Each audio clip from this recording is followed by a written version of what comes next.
Hello everyone, welcome to KNR institute police. అందరికి ముందుగా బతుకమ్మ దసరా శుభాకాంక్షలు. దక్షిణ భారతదేశంలోనే తొలి గ్రామం అండ్ తెలంగాణలోనే తొలి గ్రామం అండ్ భారతదేశంలో రెండవ గ్రామంగా కొండారెడ్డిపల్లి గ్రామం సౌర విద్యుత్ గ్రామంగా భారతదేశంలో రెండో స్థానం నిలిచింది. ఇది స్వయంగా మన సీఎం రేవంత్ రెడ్డి గారి యొక్క స్వగ్రామం. ముఖ్యమంత్రి రేవంత్ రెడ్డి గారి స్వగ్రామైన కొండారెడ్డిపల్లి నాగర్ కర్నూలు జిల్లా వంగూరు మండలం కిందికి వస్తుంది. ఈ గ్రామంలో దాదాపుగా 514 ఇళ్లతో పాటు 11 ప్రభుత్వ భవనాల పైన 10.53 కోట్లతో మన తెలంగాణ ప్రభుత్వం సౌర విద్యుత్ ఏర్పాటు పనులని తెలంగాణ పునరుద్ధరణ ఇంధన వనరుల అభివృద్ధి సంస్థ చేపట్టింది. ప్రభుత్వం తీసుకున్న ఈ నిర్ణయంతో భారతదేశంలోనే కొండారెడ్డిపల్లి గ్రామం రెండవ సౌర విద్యుత్ గ్రామంగా నిలిచింది. దీనికంటే ముందు 2022 అక్టోబర్ 9న మన ప్రధాని నరేంద్ర మోడీ గుజరాత్ లోని మొథేరా అనే గ్రామాన్ని పూర్తిగా సౌర విద్యుత్ గ్రామంగా ప్రకటించారు. అలా దేశంలో మొదటిది మొథేరా గ్రామం అయితే భారతదేశంలోనే రెండవది కొండారెడ్డిపల్లి గ్రామం. మన తెలంగాణ ప్రభుత్వం ఏదైతే ప్రతిష్టాత్మకంగా కొండారెడ్డిపల్లి గ్రామంలో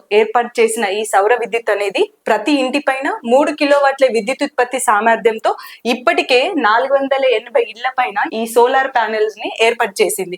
దాదాపుగా ఈ సోలార్ ప్యానెల్ యొక్క కెపాసిటీ 60 కిలోవాట్ల సామర్థ్యం కలిగి ఉందన్నమాట. ఆ ప్రాంతంలో ఉన్న 11 ప్రభుత్వ భవనాల పైన కూడా ఈ సోలార్ ప్యానెల్స్ ని బిగించారు. తెలంగాణ ప్రభుత్వం చేపట్టిన ఈ ప్రత్యేకమైన కార్యక్రమంలో కొండారెడ్డిపల్లి గ్రామస్తులు ఇప్పటికే అదనపు ఆదాయాన్ని కూడా సంపాదిస్తున్నారు.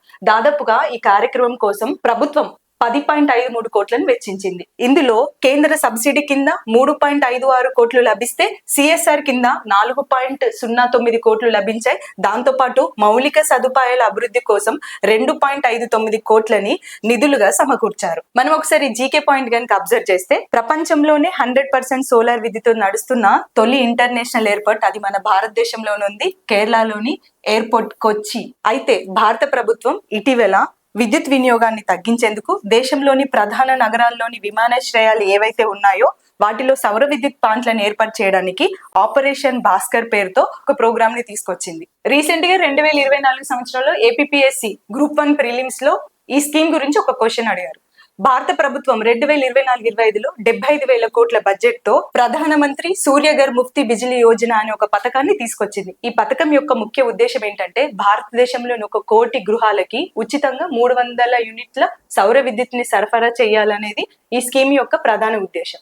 అయితే స్టూడెంట్స్, మీకు ఒక క్వశ్చన్. భారత ప్రభుత్వం ఏ సంవత్సరం వరకు 500 గిగావాట్ల సోలార్ విద్యుత్ ని ప్రొడ్యూస్ చేయాలని ఏ ఇయర్ ని టార్గెట్ గా పెట్టుకుంది? మీకు ఆన్సర్ చేస్తే కమెంట్ సెక్షన్ లో కమెంట్ చేయండి. Thank you for watching.